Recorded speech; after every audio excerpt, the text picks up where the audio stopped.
नमस्कार, मैं हूं गिरीश केरोला और आप देख रहे हैं मेरू रेबार। आज की प्रमुख खबरें इस प्रकार से हैं। निकलो मकानों से, आवाज दो। ये अपने आप में ठीक है, आपके हाथ में नहीं हम समझ सकते हैं, मुझे लगता है, लेकिन आप जब बोलते हैं कि मैं सबसे ऊंची कुर्सी पर बैठता हूं, तो आप उस ऊंची कुर्सी का फायदा यहाँ के लोगों को तो दिलाओ। ऋषिकेश में आईडीपीएल कॉलोनी को उजाड़ने के खिलाफ प्रदर्शन करते हुए कांग्रेस नेता जयेंद्र रमोला ने प्रदेश सरकार के साथ विधानसभा स्पीकर और ऋषिकेश विधानसभा के विधायक को भी सवालों के घेरे में खड़ा किया है। उन्होंने कहा कि 2022 तक सबको छत उपलब्ध कराने वाली सरकार पहले झुग्गी झोपड़ी वालों के और अब पक्की छत वालों के घर उजाड़ने में लगी हुई है।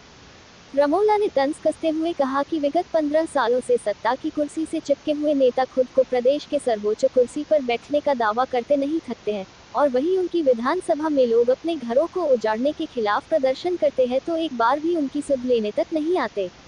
कांग्रेसी नेता ने चुटकी लेते हुए कहा कि उन्हें भी मालूम है कि ये सब रोकना ऋषिकेश के विधायक और स्पीकर के हाथ में नहीं है, पर फिर भी एक बार जनता के बीच जाकर उनकी बात सुनने का तो प्रयास किया जाना चाहिए था।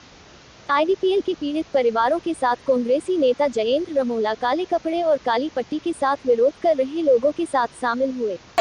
मातृशक्ति जिंदाबाद, जिंदाबाद, जिंदाबाद, मातृशक्ति जिंदाबाद, जिंदाबाद, जिंदाबाद। सारे आईडीपीएल के लोग एक जुलूस के रूप में काले कपड़ों में या काली पट्टी बांधकर विरोध स्वरूप में शासन प्रशासन का विरोध करेंगे, और शासन विरोध के साथ साथ वो एक मांग भी करेंगे कि जहां सरकार बड़ी बड़ी बातें करती है कि हम इस आवास योजना के तहत इन्हें लोगों को घर देंगे, इस आवास योजना के 2022 तक सबके घरों में छत देंगे, लेकिन मुझे लगता है कि 2022 तो छोड़िए, ये 2030 तक भी रहेंगे तब भी कुछ नहीं दे पाएंगे। इस तरह से जिस तरह से उन्होंने लोगों को उजाड़ने का काम किया, आप शहर में जाके देख लीजिए, जो लोग छोटी छोटी झोपड़ियों में रहते हैं उनको उजाड़ने का काम किया। आज जो पक्के मकानों में रहते हैं उनके उजड़ने की नौबत आ गई है। तो आज जो इन्होंने प्रदर्शन किया और बड़ी संख्या में यहाँ पे मातृशक्ति, युवा शक्ति और हमारे पुरुष लोगों ने इसमें भागीदारी करी। पूरी आईडीपीएल कॉलोनी से होते, न्यू कॉलोनी से होते, राम मंदिर तक ये जो सफर तय किया, इसमें अपने आप में ये ऐतिहासिक था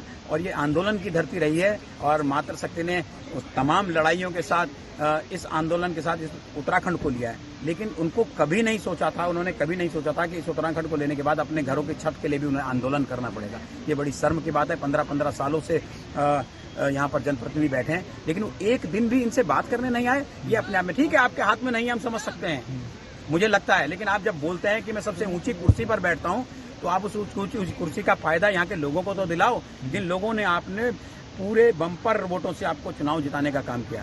लेकिन आज आप बिल्कुल मूक दर्शक के रूप में बैठे हुए हैं, लोगों को देख रहे हैं आंदोलन करते हैं। इस कड़कड़ाती ठंड में करवा चौथ के व्रत में महिलाएं धरना करती हैं, तो ये अपने आप में शर्मनाक है। और ऐसे जनप्रतिनिधियों को अपना त्याग पत्र देकर सन्यासी बन जाना चाहिए, क्योंकि उसके बस का कुछ नहीं है, तो इसलिए उनको सन्यासी बन जाना चाहिए।